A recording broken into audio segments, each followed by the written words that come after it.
Kakausapin daw ng Department of Justice si Pangulong Bongbong Marcos tungkol sa ICC. Hihimay nila ang mga legal na hakbang sakaling ipaaresto ng ICC si dating Pangulong Rodrigo Duterte. Nasa frontline balitang yan, Gerard de la Peña.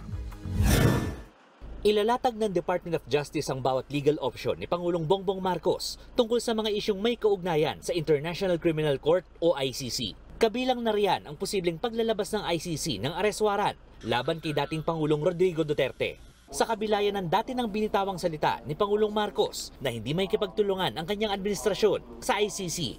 It will be discussed in the briefer as well.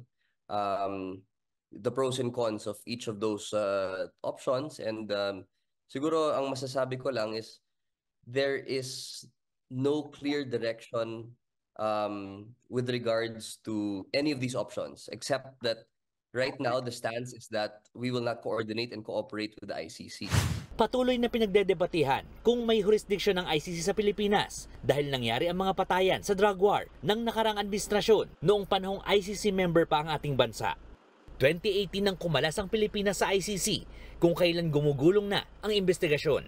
Minsan nang nabanggit ni PBBM na pinag-aaralan ng posibilidad na bumalik ulit ang Pilipinas sa ICC. Ayon sa DOJ, kabilang yan sa mga pag-uusapan sa ikinakasang legal briefer sa Pangulo. The policy frameworks may evolve, but we would like to emphasize that the stance has not changed. Ayon sa isiniwalat kahapon ni dating Senador Antonio Trillanes, ang inaabangang ICC arrest warrant laban kay dating Pangulong Duterte ang dahilan kaya mayroon umanong gustong mapatalsik sa pwesto si Pangulong Marcos. Nagre-recruit na rin umano ng mga aktibong senior police officers. Giit naman ng DOJ sa mga nagbabalak ng destabilisasyon.